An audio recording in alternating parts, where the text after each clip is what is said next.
you shot this film after you shot Twilight, but before the film was released, right? Before the whole craze kicked off? Yeah. I think I shot it right before New Moon.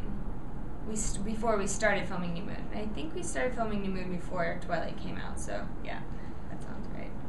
So I mean, it's crazy. It was like, I don't know, 2 years ago probably. It's so crazy. I'm like, it's finally coming out. Where was your head when you shot this film at the time? Like, especially in terms of like thinking about building a career. Mm-hmm. Well, I think, you know, it was this character. I think, you know, it was a bit of a departure from Alice. You know, she's really kind of strong-willed and sarcastic, and you know, she has vulnerability, but she's a very, very strong character, and that's kind of what I think attracted me to the film as a whole. And then I think, you know, again, the themes in the film are very relatable. I think anyone reading it and anyone watching it can look at it and say, oh yeah, I went through that, or I'm going through that, because it's about, you know, having to grow up and the uncertainties of growing up and kind of making that transition, and everyone's either going through or has gone through that. And what about the thought of a smaller picture like this versus a big budget Hollywood movie like, let's say, Twilight? Well, the funny thing is that I mean, in the beginning, Twilight was kind of had an independent feel to it. The first one, not, you know, the second, third, or fourth, but so it wasn't severely different. Now, doing, you know, the huge films, I think the big difference is the intimacy, because, you know, it's a smaller budget, it's a smaller crew, generally smaller cast, and so I kind of enjoy the intimacy of independence, and the 9 times out of 10 it's a passion film, and so everyone is there solely because they love the project and they love the characters, and sometimes with, you know, bigger budget films you don't have that. You do like your characters and that, but you know, if you're doing it for no money, you obviously love it. But then, you know, I think the thing about Twilight is that we at least still have, even though it's bigger budget, we still have that intimacy because we've been together, you know, for 3 years, so it's kind of like a family.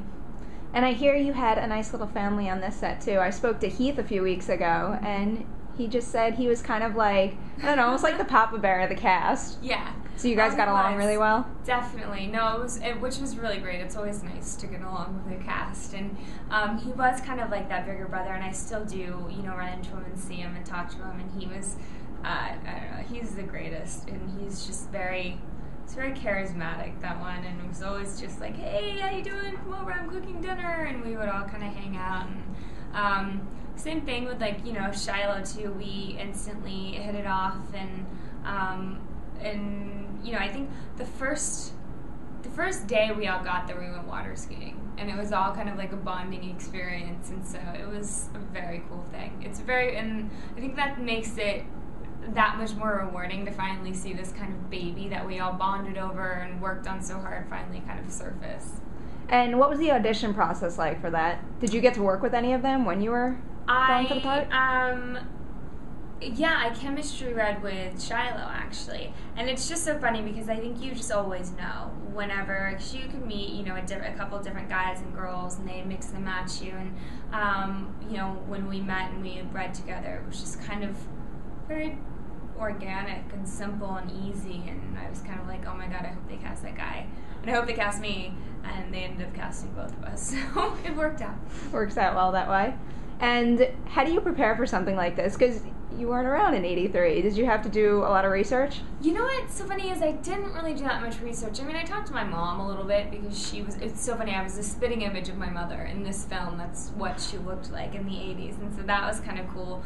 But, you know, they made us, as a start gift, they gave us all iPods with all of 80s music and soundtracks, and kind of to give us the vibe of the film and get us, you know, kind of used to the 80s music.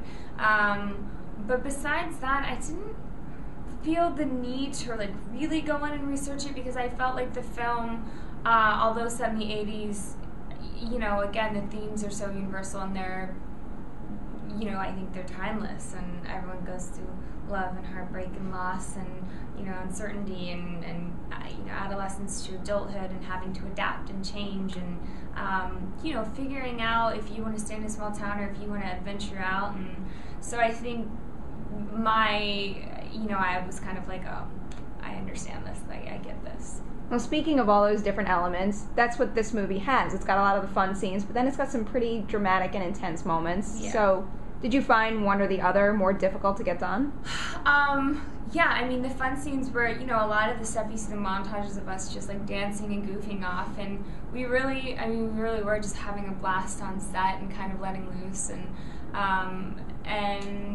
then, you know, the other scenes, I think it made it easier to relate to that we're so close, but it made it a lot tougher to think about losing someone that you really care about, and especially, you know, thinking about one people in my own life, and then also like relating it back to Heath. I don't know, it was a very hard thing, very hard scene to film, a very hard actually string of scenes, the aftermath of it as well. But, you know, it's something, now that it's finished, I'm really glad we did it, and it's something I'm very proud of. So then, beyond just research, how would you prepare for something like that? Are you someone who likes to, I don't know, write a journal in the character's voice? Do you like to dissect the script with the writer and director? Yeah, I definitely go through it, and, you know, you're supposed to be playing this character like it's yourself, basically. You know, it's a person that you're supposed to know backwards and forwards. So I definitely do a lot of background work, and I like to talk to the other actors if they're willing to kind of see their take on my character, their take on their character, my take on their character, just to really try and understand the whole circumstance. And now moving forward, is this something you'd like to do? I mean, you made such a name for yourself in like a big franchise, but it seems like there's so much heart in this type of film, and you really like that. Absolutely. I think, you know, I enjoy both aspects of like huge box office films and indies. I think in a perfect world, I would love to always have one for the other and balance them out, because you know, there is a sense of freedom, I think, that comes with independent films, and there is a sense of heart, and it's very contagious.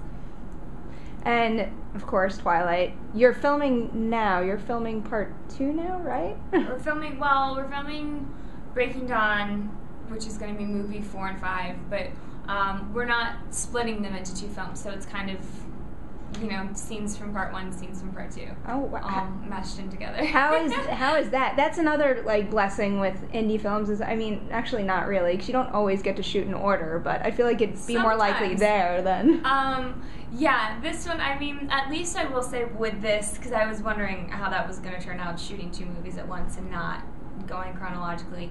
But I think we have, you know, we know the characters inside and out, and the stories inside and out, because you know how many times have I read the script in the book, and if you go online, there's tons of websites, and they probably know more than we do. So I'm like, at least we have a really solid foundation on the characters and kind of know how they would act in any circumstance, so it's not quite as difficult as I think it would be in other circumstances. Well, speaking of knowing the character, are you going to get your own little backstory in this one, like Rosalie and Jasper got in the last?